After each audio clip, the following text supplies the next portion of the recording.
Balita na! Mga kasama, 5:46 ang ating pong oras. Makakausap po natin ngayong umaga dito sa ating programa ang presidente ng Pasang Mazda, si Ka Obet Martin. Magandang umaga po, Ka Obet. Welcome po sa program. Magandang umaga, Jane at Rancy at Excel. Isang magandang umaga po. Ayan, Ka Obet, nako, grabe ho yung taas presyo ngayon sa mga produktong petrolyo. Halos 2 piso po sa gasolina, mahigit piso din po sa diesel at kerosene. Ito na po yung ikasyam na linggong, sunod na linggong nagtaas ho ng presyo ng langis. Kumusta na po ang kabuhayan ng ating mga tsuper? Well, ito naman pong pagtataas sa hindi po natin inaasahan sapagkat yung biglang gerang ginawa ng Amerika sa Israel sa Iran at ito nga po ang nagiging resulta. Kanya ito nga po, ako'y maagang gumagayak at makikipagpunong po kami ngayon ng Mr. Boy Vargas kaya sa ating at chairman ng LTFRB, kay Atty. Vigor Mendoza, at if possible, makarating po kami ng DOTR para makaos ng ating kalihim. Tungkol po ito sa talagang hindi natin inaasahang pagtataas na sobra-sobra na po. Okay. Ka-Obet, ngayon po may panawagan si Senador Bam Aquino na ipagpaliban muna ang excise tax. Ano ho ba ang reaksyon ninyo dito at gaano kalaki ang maitutulong nito kung sakaling ito'y maipatupad? Well, mapakalaking bagay po yan kung maipagpapaliban natin na excise tax sapagkat ang excise tax po talagang yan po kundi po ako nagkakamali, ay nasa 6 na piso kada litro ang sinisingil sa amin yan. Ito yung malaking tulong. Subalit ito nga po, ito yung nakapatas at iisip ko po, maganda po yung panukalan ng ating butihing senador pero palagay ko po kailangan amendahan ng batas upang mawala po ang excise tax o pansamantalang itigil ito. Opo, Ka Obet, kanina binabanggit po ninyo na magkakaroon po kayo ng pulong. Ano po yung, kumbaga lalamanin ho ng inyong pakikipagpulong, ano po yung mga kahilingan o yung mga concerns na inyo pong ipararating?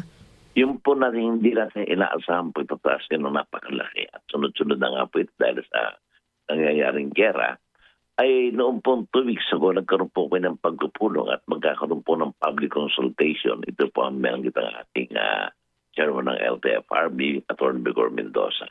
Pero ito nga kung biglang pangyayari nito at sinabi nga niya noong aming pagpupulong na yun ay public consultation at talagang pinag-aaralan din na yung ating fuel subsidy na kailangan siguro, gaya ng binanggit ni Ramsey, yung excise tax, ito $80 per barrel bago kami makahingi ng fuel subsidy.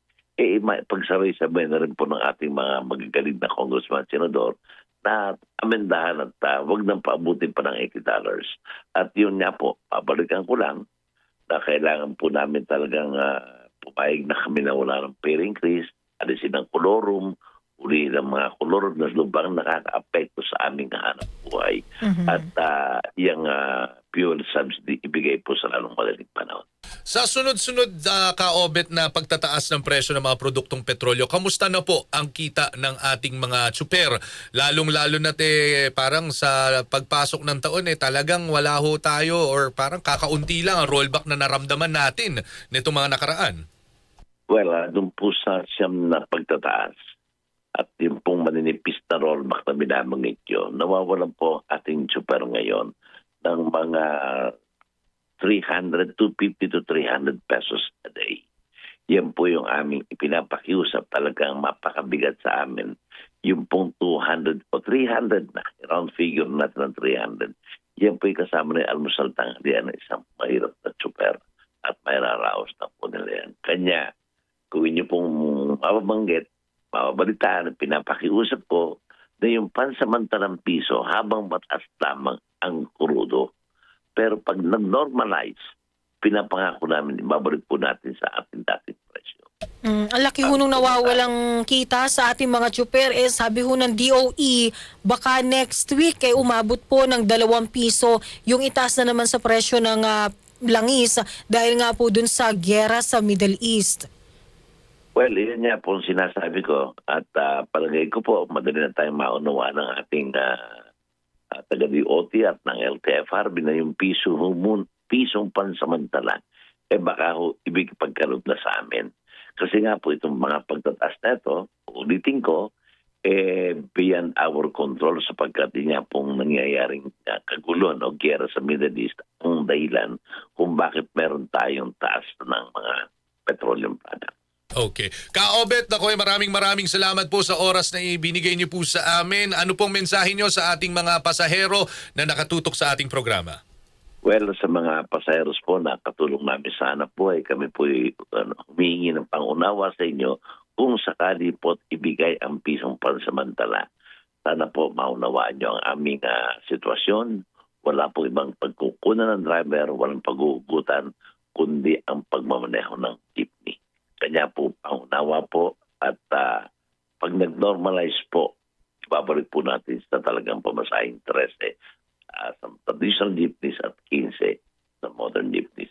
Magandang umaga po. Maraming salamat po. Maraming Ka-Obet salamat Martin. po, Ka-Obet. Thank you. Ayan po si